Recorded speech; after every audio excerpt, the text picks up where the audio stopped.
Self-discipline is the center of all material success. You cannot win the war against the world if you can't win the war against your own mind. I love this one. Fail early, fail often, fail forward.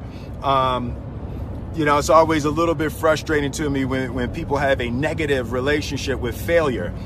Failure is a massive part of being able to be successful. You have to get comfortable with failure. You have to actually seek failure. Failure is where all of the lessons are. When you go to the gym and you work out, you're actually seeking failure. You want to take your muscles to the point where you get to failure, because that's where the adaptation is. That's where growth is. Successful people fail a lot. They fail a whole lot more than they succeed, but they extract the lessons from the failure and they use that the energy and they use the wisdom to come around to the next phase of success. You gotta take a shot. You have to live at the edge of your capabilities. You gotta live where you're almost certain you're gonna fail. That's the reason for practice. Practice is controlled failure. You're getting to your limit, getting to your limit, getting to your limit.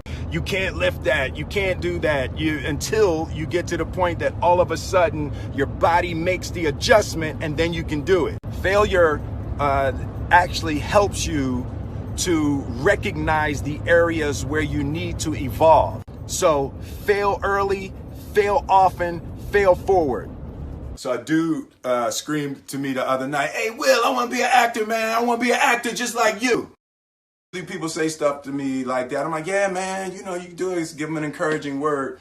But I was just sitting here thinking, and it dawned on me, 99% of people that say stuff like that are not willing to do what it takes to make their dreams come true. The Marines have a saying, everybody wants to go to heaven, but nobody wants to die. And that's just real. At the center of bringing any dream into fruition is self-discipline. Something as simple as food and eating. It's not about your body as much as it is about your mind. It's getting command of your mind to be able to choose actions that are in your own best interest.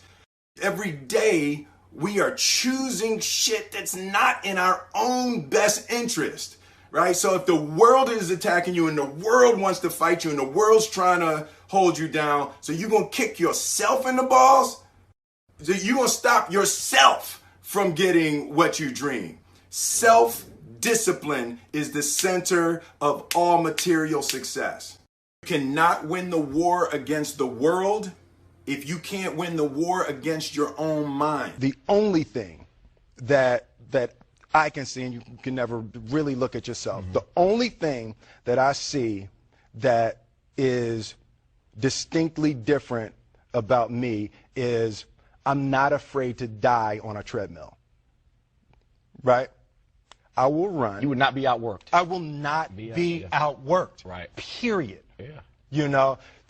You might have more talent than me. You might be smarter than me. You might be sexier than me. You might be all of those things. You got it on me in 9 categories. But if we get on the treadmill together, right, there's 2 things. You're getting off first, or I'm going to die. It's really that simple, right? So let's go back to the question about what if people block me out. There's going to be 2 options. I'm going to get back in, or I'm going to be dead. Right? It's like, you're not going to outwork me. It's such a simple, basic concept. It's the guy who is willing to hustle the most is going to be the guy that just gets that loose ball. He got that. Oh, okay, he got 2. Ooh, God, he hustled, he grabbed that one. That was going to be out of bounds, but he saved it back in. It's like the commodity that I see the majority of people who aren't getting the places they want or aren't achieving the things that they want in this business is strictly based on hustle. It's strictly based on being outworked. It's strictly based on missing crucial opportunities. I say all the time, if you stay ready, you ain't got to get ready. I believe that self-discipline is the definition of self-love. That when you say that you love yourself, that means that you have behavior towards yourself that is loving. It's like you say to yourself, hey man, look, I know you want to eat that pizza and it'll be really good, but I can't let you eat that, man, because if you eat that pizza, you're going to feel like shit, and I love you too much to let you eat that. And I think the word discipline has kind of gotten a bad name. We think about it in terms of punishment. I'm not talking about discipline in that way. I'm talking about discipline in the sense that you forego immediate pleasure for the exchange of long-term self-respect. Self-love is, hey, look, I know you got a test on Monday, and I know you really want to go out with your friends. It's Saturday night, you want to go out, but if you fail that test, you're not going to feel good about yourself. I love you too much to let you go out tonight. Self-discipline is self-love. If you want to be happy, you have to love yourself, which means you have to discipline your behavior. The road to sustained happiness is through disciplining your behavior. And I learned very young. From parents? From my parents, absolutely. Yeah. That you don't try to build a wall. You don't set out to build a wall. You don't say, I'm going to build the biggest, baddest, greatest wall that's ever been built. You don't start there. You say, I'm going to lay this brick as perfectly as a brick can be laid. There will not be one brick on the face of the earth that's going to be laid better than this brick that I'm going to lay in this next 10 minutes. Yeah. And you do that every single day. And soon you have a wall. And soon you have a wall. Yeah. And I think psychologically, the advantage that gives me over a lot of people that I have been in competition with in different situations is it's difficult to take the first step when you look how big the task is. The task is never huge to me. It's always one brick. Me too. Greatness is not this wonderful, esoteric, elusive, God-like feature that only the special among us will ever taste. It's something that truly exists in all of us. It's very simple. This is what I believe, and I'm willing to die for it. Yeah. Period.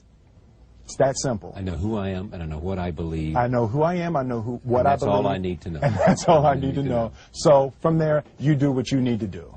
Yeah. And I think what happens is we make the situation more complex than it has to be. Because we're looking for complexity. There's got to be something complex to understand. It can't be that easy. The separation of talent and skill is one of the greatest misunderstood concepts for people who are trying to excel, who have dreams that want to do things. Talent you have naturally. Skill is only developed by hours and hours and hours of beating on your craft. I've never really viewed myself as particularly talented. Where I excel is ridiculous, sickening work ethic. While the other guy's sleeping, I'm working. While the other guy's eating, I'm working. There's no easy way around it. No matter how talented you are, your talent is going to fail you if you're not skilled. If you don't study, if you don't work really hard and dedicate yourself to being better every single day. If there was one